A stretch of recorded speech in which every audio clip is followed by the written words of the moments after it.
మత్తయి సువార్త 13వ అధ్యాయము 3-9 వచనాలు. ఆయన వారిని చూచి చాలా సంగతులను ఉపమాన రీతిగా చెప్పెను. ఎట్లనగా, ఇదిగో విత్తువాడు విత్తుటకు బయలు వెళ్ళెను. వాడు విత్తుచుండగా కొన్ని విత్తనములు త్రోవ ప్రక్కన పడెను. పక్షులు వచ్చి వాటిని మృంగివేసెను. కొన్ని చాలా మన్ను లేని రాతి నేలను పడెను.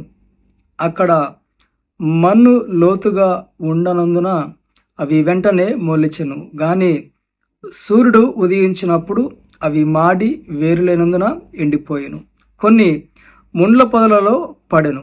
ముండ్ల పొదలు ఎదిగి వాటిని అణిచివేసెను. కొన్ని మంచి నేలను పడి ఒకటి 100 ఒకటి 60 ఒకటి 30 ఫలించెను. చెవులు గలవాడు వినుగాక అని చెప్పాను. ఈ యొక్క మాటలన్నీ కూడా మనము మన హృదయంలో, మీ యొక్క మంచి హృదయంలో స్థిరపరచుకున్నప్పుడు, వాటిని ధ్యానం చేసుకున్నప్పుడు, మంచి నేలన పడినటువంటి విత్తనములు ఏ విధంగా అయితే 100 60 30 ఫలిస్తున్నాయో, అట్టి రీతిగానే మంచి నేలన, మంచి హృదయమున పడిన దేవుని యొక్క వాక్యము, హృదయంలో భద్రపరుచుకున్నటువంటి దేవుని యొక్క వాక్యము ద్వారా ఒకరు 100 60 30 ఫలిస్తారని దేవుని యొక్క బోధ మనం అందరం కూడా వింటున్నాం. ఆ యేసుక్రీస్తు వారు అనేకమైనటువంటి ఉపమానాలు తెలియపరచబడుతున్నట్లుగా చూస్తూ ఉన్నాం. ఆయన ఎక్కడున్నారంట అండి? ఆయన సముద్ర తీరమున కూర్చుని ఉండి అనేక మంది జన సమూహములు వచ్చినప్పుడు ఆయనను వెంబడిస్తున్నారు. అప్పటికే యేసుక్రీస్తు ప్రభుల వారు రోగులని స్వస్థపరుస్తున్నారు. దేవుని యొక్క నీతి కలిగిన రాజ్యం గురించి ప్రకటిస్తూ ఉన్నారు. బాప్తిజములు ఇస్తూ ఉన్నారు. కుష్ఠరోగులని, దయ్యములతో పీడింపబడిన వారందరినీ కూడా దేవుని యొక్క ఆత్మతోటి ఆ దయ్యముల నుంచి విడిపించబడిన వాడుగాను, రోగులను స్వస్థపరిచినట్లుగాను, అనేక మంది వారికి నెమ్మది ఆరోగ్యం కలిగజేసే విధంగా దేవుని యొక్క అద్భుత ఆశ్చర్యమైన కార్యములు చూసిన తర్వాత ప్రజలందరూ కూడా ఆయనను వెంబడిస్తున్నారు. ఆయన ఎక్కడికి వెళితే, ఇంటి దగ్గరకు ఉంటే ఇంటి దగ్గరికి వెళ్తున్నారు, సముద్ర తీరం ఉంటే సముద్ర తీరం వెళ్తున్నారు. ఆయన ఎక్కడికి వెళ్తుంటే ఆయన అక్కడ ఆయన్ని అందరూ కూడా వెంబడిస్తూ ఉన్నారు. సో వెంబడిస్తున్నప్పుడు ఆయన సముద్ర తీర ప్రాంతం నుండి కూర్చొని అనేకమైన ఉపమానాలు తెలియపరచబడుతున్నట్లుగా మనం అందరం ఇక్కడ చూస్తున్నాం. ఏమని తెలియపరుస్తుందండి? ఆయన వారిని చూచి, వారిని అనగా అనేక మంది జన సమూహము. ఈ రాత్రికాల సమయంలో వాక్యము వింటున్నటువంటి నీవు వారిలో నీవు కూడా ఒకరివై ఉన్నావన్న విషయాన్ని జ్ఞాపకం చేసుకోవాలి. ఈ కాలంలో, ఈ సమయంలో దేవుని యొక్క మాటతోటి నిన్ను ఆయన మాటగా సెలవిస్తూ ఉన్నారు. ఆ జనులందరినీ కూడా ఏమన్నా అండి, ఆయన వారిని చూచి చాలా సంగతులను ఉపమాన రీతిగా చెప్పెను. ఎట్లా, ఏ విధముగా? ఇక్కడ ఈ విషయంలో చూసినట్లయితే, మనము ఈ యొక్క ఉపమానము చూసినట్లయితే విత్తనములు చల్లేవాడు. ఏంటండి? విత్తనములు. లోకంలో కనుక ఒక సామెతను కనుక చూసినట్లయితే, ఎంత చెట్టుకి అంత గాలి అన్నట్లుగా ఈ లోకంలో సామెతలు చూస్తూ ఉంటాం. అయితే ఇక్కడ లేఖనము యేసుక్రీస్తు ప్రభుల వారు తెలియపరచబడుతున్న సంగతి ఏమిటంటే, ఒకడు విత్తుచున్నాడు విత్తనములు. దేని కొరకు? మరి ఆ యొక్క విత్తనములు ఫలించి తను, తన కుటుంబము పోషించబోటకు, జీవించుటకు ఆ యొక్క వ్యవసాయదారుడు విత్తనములు వేస్తున్నట్లుగా యేసుక్రీస్తు ప్రభుల వారు ఉపమానం తెలియపరుస్తున్నారు. అనేకమైన ఉపమానాలు చెప్పినారు. వాటిలో మరి కొన్ని మాటలు మనం జ్ఞాపకం చేసుకుంటూ ఉన్నాము. సో అయితే విత్తుటకు, విత్తనములు చల్లుటకు ఒక వ్యవసాయకుడు, విత్తనములు విత్తుటకు ఒకడు బయలు వెళ్ళినట్లుగా చూస్తున్నాం. వాడు ఇక్కడ ఈ యొక్క విత్తనములు జల్లేవాడు ఎక్కడ జల్లుతున్నా అంట? జ్ఞానము కలిగి అజ్ఞానంలో పరిపూర్ణమైన జ్ఞానము లేక, సరైనటువంటి గురి లేక, సరైన ఉద్దేశము లేక, మొట్టమొదటి 3 విత్తనముల గురించి మనము జ్ఞాపకం చేసుకోవచ్చు. ఒకవేళ కనుక నీ జీవితంలో కూడా ఇలాంటి అడుగులు వేస్తున్నావేమో జ్ఞాపకం చేసుకోవాలి. ఒకవేళ అడుగులు వేసి నష్టపోయి బలహీనమైపోయి వృద్ధి చెందక, చూడండి వర్షాకాలం వచ్చినప్పుడు మరి పంట అంతా కూడా మునిగిపోయిందని చెప్పేసి చాలా తీవ్రమైనటువంటి ఆందోళన కలిగిన వారుగా, నష్టపోయిన వారుగా, వారి యొక్క రెక్కల కష్టం అంతా కూడా వృధా అయిపోయినట్లుగా మనం అందరం కూడా చూస్తూ ఉంటున్నాం. సో అది ప్రకృతికి సంబంధించినటువంటి వలన ఆ యొక్క నష్టము వచ్చిందని మనం అనుకుంటాము. అయితే దేవుని యొక్క నిర్ణయం లేకుండా ఏది కూడా జరగదు అన్న విషయాన్ని కూడా ప్రతి క్రైస్తవుడు విశ్వసించాలి. హల్లెలూయా. వాక్యము వింటున్నట్టు మీ అందరూ కూడా విశ్వసించాలి, నమ్మాలి. ఈ యొక్క విత్తనములు విత్తేవాడు ఏం చేస్తున్నట్టండి, రోడ్డు ప్రక్కన మరి జల్లుతున్నట్లుగా చూస్తూ ఉన్నాం. దేవునికి స్తోత్రం. ఏమన్నా 4వ వచనంలో, వాడు విత్తుచుండగా కొన్ని విత్తనములు త్రోవ ప్రక్కన పడెను. సో కష్టపడుతున్నాడు, ప్రయాసపడుతున్నాడు, ఫలభరితమైన జీవితం కోసం ప్రయత్నాలు చేస్తూ ఉన్నారు. ఎక్కడ జల్లుతున్నారట మీ యొక్క విత్తనములు? రోడ్డు మీద. మీలో కూడా చాలామంది, ప్రాముఖ్యంగా మీరు కూడా మరి మీ యొక్క గురి కావచ్చు, మీ యొక్క ఫ్యూచర్ ఏ విధముగా ఉంటుందో బాగుంటుందని అనేకమైన ప్రయత్నాలు చేస్తూ మరి కొన్నిసార్లు తడబడిపోయి వెనకడుగులు వేస్తూ సందేహం కలిగి మరి ఆ యొక్క మార్గము ఎక్కడికి వెళ్తుందో తెలియని విధముగా మీరందరూ కూడా అడుగులు వేసి ఉన్నారు. ఆ మార్గములు మరి మీ యొక్క తలంపులు పెట్టినప్పుడు, మీ యొక్క ఫ్యూచర్ గురించి అడుగులు వేసినప్పుడు అవి ఏమైపోయినాయి అంటండి, వాడు విత్తుచుండగా కొన్ని విత్తనములు త్రోవ ప్రక్కన పడెను, పక్షులు వచ్చి వాటిని మృంగి వేస్తున్నాం. పక్షులు వచ్చి ఏం చేశారంట, రోడ్డు మీద పడితే అవి వచ్చి మృంగి వేసినట్లుగా చూస్తున్నాం. చూడండి, ఆ పిచ్చుకల కంటే మీరు శ్రేష్టమైన వారు. మరి పిచ్చుకలకి ఆహారం ఇచ్చేది దేవాదేవుడు, జంతువులకి ఆహారం ఇచ్చేది దేవాదేవుడు. సో ఇక్కడ నీ యొక్క కష్టము, నీ ప్రయాసము మరి వ్యర్థముగా ఆలోచన చేయకూడదు. అది ఎవరికి ఆహారంగా ఇవ్వబడిందంట? పక్షులకి.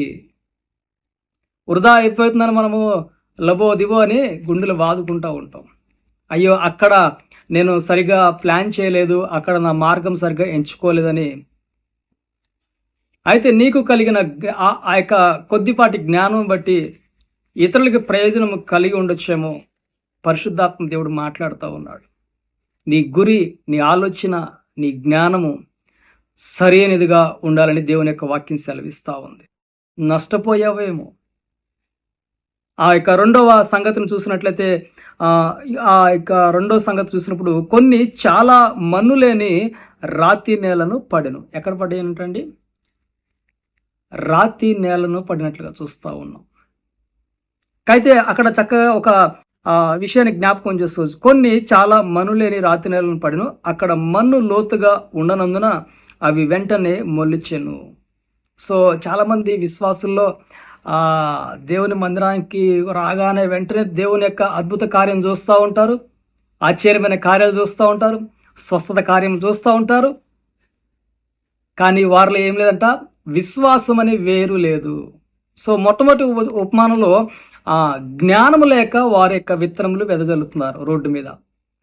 ఇంకో కొద్దిమంది విశ్వాసంతో వస్తున్నారు, కానీ వారిలో ఏం లేదంట, విశ్వాసము లేదు. రాతి గుండె లాంటి హృదయములు ఉన్నాయి, మూర్ఖపు హృదయములు ఉన్నాయి. అయితే వారి యొక్క జీవితాలు ఎలా ఉన్నాయంటండి, మరి వెంటనే చక్కగా ఆ దేవుని కార్యము చూసిన విధంగా మనం అందరం కూడా చూస్తూ ఉన్నాం. ఆ యొక్క మన్ను లేనందున ఆ రాతి నేలను పడటం వలన ఆ యొక్క విత్తనములు త్వరగా మొలిచి, మరి ఉదయకాలమునే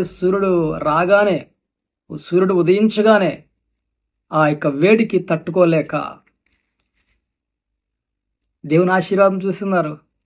దేవుని ఆశీర్వాదం చూసిన వెంటనే అపవాది ఏం చేస్తున్నాడంట, వీరు దేవుని వైపు వెళ్ళిపోతున్నారని చెప్పేసి వాళ్ళకి శ్రమలు పెట్టాలని అపవాది ఎప్పుడు గర్జించిన వెంటనే వాడు బలహీనుడైపోతా ఉన్నాడు. వారిలో ఏం లేదంటే విశ్వాసం లేదు, విశ్వాసం అనే వేరు లేదు. తద్వారా వారి యొక్క జీవితములు మోడిబారిపోతూ ఉన్నాయి, బలహీనమైపోతున్నాయి. దేవుని యొక్క సన్నిధిలో సాక్ష్యములు పొందుకొనొచ్చు, దేవుని యొక్క సన్నిధిలో స్వస్థతలు పొందుకొనొచ్చు, దేవుని యొక్క సన్నిధిలో మరి అనేకమైన అద్భుతాలు చూస్తూ అది ఎక్కువ కాలము నిలవలేని విధముగా వారి యొక్క విశ్వాస జీవితము ఉన్నదన్న విషయాన్ని జ్ఞాపకం చేసుకోవాలి. ఒకవేళ కనుక నీవు కూడా అటువంటి విధముగా నీ జీవితంలో దేవుని యొక్క అద్భుత కార్యములు చూస్తూ నీ యొక్క హృదయంలో పరిపూర్ణంగా విశ్వాసములు స్థిరముగా లేవా, ఆ యొక్క అద్భుతము చేసిన దేవుడే, ఆ స్వస్థపరిచిన దేవుడే ఈ రాత్రి కాల సమయంలో మరలా మాట్లాడుతున్నాడు. మంచి నేలను విత్తనటువంటి విత్తనము 100 30 60 ఫలించుని చెప్పి దేవుని యొక్క వాక్య సెలవిస్తుంది. నీ యొక్క జీవితంలో విశ్వాసముతోటి, జ్ఞానముతోటి చూడు, దేవుని యొక్క మాటలో ఎంత లోతైనటువంటి అర్థాలు మనము గ్రహించగలుగుతున్నామో ఈ వాక్యము వింటున్నటువంటి నీకు పరిశుద్ధాత్మ దేవుడు తప్పక సహాయము చేస్తాడని తెలియపరుస్తా ఉన్నాను. సో ఇక్కడ చూసినట్లయితే కొన్ని చాలా మనులేని రాతి నేలను పడిన, అక్కడ మన్ను లోతుగా ఉండనందున అవి వెంటనే మొలిచిన కానీ సూర్యుడు ఉదయించినప్పుడు అవి మాడి వేరు లేనందున ఎండిపోయిను. వాటికి ఏం లేదంటే వేరు లేదు. వేరు కావాలి, చిగురించేటువంటి తత్వము కావాలి, జీవించేటువంటి తత్వము కావాలి. రాతి లాంటి హృదయం ఉన్నట్లయితే, కఠినమైన హృదయం ఉన్నట్లయితే ఆ యొక్క జీవితాలు మరి బలహీనమైపోయి ఆదరణ లేక సొమ్మసిల్లిపోతారన్నటువంటి విషయాన్ని మరి విశ్వాసము ద్వారా మరలా దేవుని యొక్క సన్నిధిలోకి మరి చక్కటి హృదయము కలిగిన వారుగా ఉండాలని దేవుని యొక్క ఉపమానాన్ని మనం అందరం కూడా చూస్తా ఉన్నాం. దేవునికి స్తోత్రం కలుగుగాక. అటు రీతిగా చూద్దామండి. 7వ వచనం చూసినట్టయితే కొన్ని ముండ్ల పొదలలో పడెను. సో కొన్ని ఎక్కడ పడినాయంట? ముండ్ల పొదలలో పడెను. ఆ ముండ్ల పొదలు ఎదిగి వాటిని అణిచివేసి. ముండ్ల పొదలు ఎవరు? అన్ని జనులు, భక్తిహీనులు, దేవునికి వ్యతిరేకమైనటువంటి ఈ లోక సంబంధమైనటువంటి వ్యక్తులు, వారు ఆశ్రయించబడుతున్నారు. వారికి చక్కగా సమస్తం కూడా సమకూర్చబడతా ఉన్నాయి. ఏ సమయానికి కావలసినటువంటివి అవన్నీ కూడా వారికి దొరుకుతున్నాయి. నీ యొక్క విత్తనము ఎక్కడ వేశారంట? ఇక విత్తువాడు ముండ్ల పొదలలో వేశాడు కాబట్టి ఆ ముండ్ల పొదలు ఎదుగుతున్నాయి కానీ ఆ యొక్క విత్తనము ఎదగటం లేదు. నీ యొక్క రెక్కల కష్టము, నీ ప్రయాసము, నువ్వు పెడుతున్న పెట్టుబడులు, చదువు కావచ్చు, డబ్బు కావచ్చు, వ్యాపారాల్లో, నీ చదువు ఇంకొకరికి ఉపయోగపడుతున్న జ్ఞాపకం చేసుకో. నీ చదువుని వేరే వాళ్ళు కాపీ కొడుతున్నారని జ్ఞాపకం చేసుకో. చాలామంది కాపీ కొడతారు కదా ఎగ్జామ్స్లో. నువ్వు మంచి జ్ఞానవంతుడే కానీ నువ్వు ఫెయిల్ అయిపోతున్నావు, వాడు పక్కవారు పాస్ అయిపోతున్నారు. ఈ లోకంలో కూడా మరి ఆ యొక్క ముండ్ల పొదలు లాంటి గర్విష్ఠులు ఎదుగుతూ ఉన్నారు. ఆ యొక్క సామెతల గ్రంథంలో కూడా చూస్తున్నాం. నాశనమునకు ముందు గర్వము నడుస్తూ ఉంటుంది, ఘనతకు ముందు వినయము వస్తూ ఉంటుంది అన్నటువంటి లేఖనము పరిశుద్ధ గ్రంథం తెలియపరచబడుతుంది. సో ఇక్కడ ఈ 3వ ఉపమానం ఏమి తెలియపరుస్తుందండి? కొన్ని ముండ్ల పొదలలో పడెను, ముండ్ల పొదలు ఎదిగి వాటిని అణిచివేసును. వేటిని అణిచివేసును? విత్తనములను అణిచివేసును. అవి పైకి ఎదగనివ్వకుండా. అందరూ కూడా ఏమంటారు? చేతబడి చేశారు, అందుకే మా జీవితాలు ఎదగటం లేదు. ఏం చేశారంట? చేతబడి చేశారు. మంత్రగత్తెలతోటి, మంత్రగాళ్ళతోటి మా జీవితం ఎదగనివ్వకుండా పాడు చేశారని చెప్పేసి అనేక మంది క్రైస్తవులు అంటున్నారు. క్రైస్తవ జీవితంలో ఎవరి గురించి ఉండాలి? ఎవరి మాటలు ఉండాలి? మంచి హృదయం కలిగిన వారుగా ఉండాలి. అపవాది యొక్క తలంపులు నీ మీద ప్రభావం చేయటకు వాడికి అధికారం లేదు. ఏ మంత్రగాడు, ఏ మంత్రగత్తె నీ పైన అధికారం చేయటకు వీలు లేదు. గ్రహించాలి మీరందరూ కూడా. హల్లెలూయా, దేవునికి స్తోత్రం. అజ్ఞానుల వలె, అవివేకుల వలె నా మీద చేతబడి చేశారు, మంత్రగత్తెలు ఉపయోగించబడి ఉన్నారు, మందు కలిపారు. ఇలాంటి అపోహలలో క్రైస్తవ సమాజము ఉండకూడదు. దేవుని యొక్క ఆత్మతో నింపబడి, దేవుని యొక్క వాక్యముతోటి నింపబడి నీవు మరి ఇక్కడ కొంతమంది అజ్ఞానులు ఏం చేస్తున్నారట? వీరి యొక్క విత్తనములు ముండ్ల పొదలలో వేస్తున్నారు. శత్రువుల చేతుల్లోకి నీ యొక్క భవిష్యత్తును పెడుతున్నారు. చాలామంది గర్విష్ఠుల చేతుల్లో మీ యొక్క భవిష్యత్తును పెడుతున్నారు. అజ్ఞానుల వలె, అవివేకుల వలె నీ యొక్క ఫ్యూచర్, నీ భవిష్యత్తును ఏ మార్గంలో నువ్వు వెళుతున్నావో ఈ రాత్రి కాలశంలో గమనించవలసిన వారై ఉన్నారు. అయితే చూడండి, 4వ ఉపమానం ఏం తెలియపరుస్తున్నంటే, కొన్ని మంచి నేలను పడెను. ఒకటి నూరంతలుగాను, ఏనండి, ఒకటి కొన్ని విత్తనాలు మంచి నేలను పడినాయి. అందులో ఒకటి నూరంతలుగాను, మరి ఒకటి 60 అంతలుగాను, ఇంకొకటి 30 అంతలుగా ఫలించెను. చూడండి, క్రైస్తవ జీవితాల్లో వారు బాగా ఆశ్రయించబడ్డారు. నేను ఆశ్రయించబడటం లేదేంటి? నేను అదే మందిరానికి వెళ్తున్నాను, అదే దైవజనుడు యొక్క వాక్యం వింటున్నాను, వారు ఆశ్రయించబడుతున్నారు, నేను దీవించబడటం లేదు. నేను అన్ని ప్రార్థనలు చేస్తున్నాను, ఉపవాస ప్రార్థనలు చేస్తున్నాను, ఆల్నైట్కి వెళ్తున్నాను, అన్ని ఆదరణ కల్పిస్తున్నాను, ఇతరులను ప్రేమిస్తున్నాను, చక్కగా పరిశుద్ధంగా ఉంటున్నాను, నాకు మంచి విశ్వాసం ఉన్నది, మంచి జ్ఞానం ఉన్నది, వివేచన ఉన్నది, నా హృదయం అంతా కూడా దేవుని యొక్క వాక్యంతో నింపబడింది. కానీ నాకు 30 అంతుల వరకే నాకు ఆశీర్వాదం వస్తుందేంటి, కొద్దిపాటి వరకు మాత్రం ఆశీర్వాదం వస్తుందని చెప్పేసి చాలామంది సందేహపడుతున్నారు. ఇక్కడ వాక్యం చూడండి, యేసుక్రీస్తు ప్రభువుల వారు మరి ఒకరికి 100 అంతలుగాను, ఒకరికి 60 అంతలుగాను, ఒకరికి 30 అంతలుగా ఫలించానని చెప్పేసి దేవుని యొక్క వాక్యం చదివిస్తుంది. చెవులు గలవాడు వినుగాక, హల్లెలూయా అని చెప్పెను. దేవునికి స్తోత్రం కలుగుగాక. ఈ యొక్క రాత్రికాల సమయంలో, ఈ యొక్క సమయంలో వాక్యము వింటుంటే దేవుని యొక్క ప్రజలారా, నీ యొక్క విత్తనము నీ హృదయంలో, అనగా దేవుని యొక్క వాక్యాన్ని నువ్వు మంచి నేలను కలిగినటువంటి నీ హృదయంలో నువ్వు చక్కగా దేవుని యొక్క వాక్యమును విత్తినట్లయితే అది 100 అంతలుగాను, 60 అంతలుగాను, 30 అంతలుగాను ఫలిస్తుంది. మొట్టమొదటిగా నీ విత్తనము, నీ భవిష్యత్తు ఫలించాలి అంటే నీ హృదయము మంచి నేల కలిగినటువంటి హృదయము కలిగిన వారుగా ఉండాలి. సారవంతమైనటువంటి నేల హృదయం కలిగినటువంటి వారుగా ఉండాలి. ఉప్పు లాంటి హృదయం కలిగిన వారుగా ఉండాలి. కఠినమైన హృదయము ఉండకూడదు. మరి అనేకమైన సందేహాలతోటి, అనుమానములతోటి ఇది ఫలిస్తుందా ఫలించదా అనేటువంటి అవిశ్వాసంతో మనం ఉండకూడదు. అజ్ఞానుల వలె ఉండకూడదు. నీ యొక్క వాక్యాన్ని, దేవుని యొక్క మాటను, ఆయన యొక్క మాటను విత్తనముగా జ్ఞాపకం చేసుకుంటూ నీ హృదయంలో నాటుకుని దానికి చక్కగా నీరును పోస్తూ దినదినము కూడా చక్కగా దాన్ని చూచుకుంటూ ఆ వాక్యము, ఆ చెట్టుని, ఆ విత్తనమును చక్కగా చిన్న పొద చేసి, నీరు పోసి, ఎరువేసి అది ఎదుగుటకు, అభివృద్ధి చెందుటకు ఎంత తాపత్రయపడుతూ ఉంటావో, నీ హృదయంలో, నీ మంచి నేలను పడినటువంటి హృదయంలో ఉన్నటువంటి దేవుని యొక్క వాక్యం ఏ విధముగా ఫలిస్తూ ఉంది, ఏ విధముగా అభివృద్ధి చెందుతూ ఉంది, ఏ విధముగా పెరుగుతూ ఉంది, ఎప్పుడు ఫలిస్తుందా అని చెప్పి దినదినము కూడా నీ హృదయంలో భద్రపరుచుకున్న దేవుని యొక్క వాక్యమును బట్టి నువ్వు ఎదురు చూస్తున్నప్పుడు ఆశగల ప్రాణాన్ని దేవుడు తృప్తిపరుస్తూ ఉంటాడు. హల్లెలూయా, దేవునికి స్తోత్రం కలుగ. 30 అంతలు ఫలించావా, 60 అంతలు ఫలించావా, 100 అంతలు ఫలించావా కాదు కావాల్సింది. ఇక్కడ మరి దేవుని యొక్క వాక్యమును బట్టి విశ్వాసముతోటి, జ్ఞానముతోటి నీ దేవుని యొక్క మాటను నీ హృదయంలో ఎంతవరకు దానిని జాగ్రత్తగా కాపాడుకుంటున్నావు.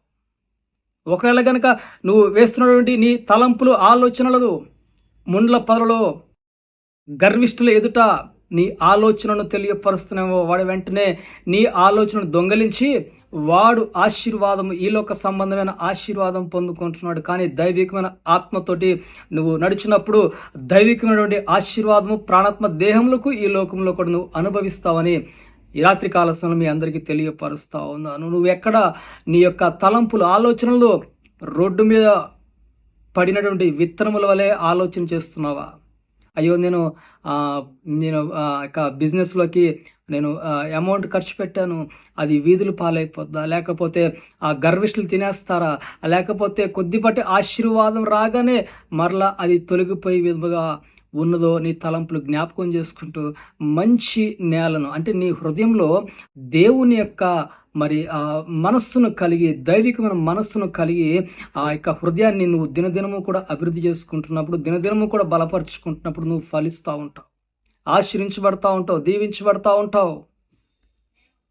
అనేక మంది జన సమూహములు ఆయనను వెంబడిస్తూ ఉన్నారు. ఆయనను వెంబడిస్తూ ఆయన దగ్గర ఉన్నటువంటి ప్రజలందరికీ కూడా దేవుడు తెలియపరుస్తున్నాడు. ఈ రాత్రి కాలస్యంలో నీ కూడా దేవుడు తెలియపరుస్తున్నాడు.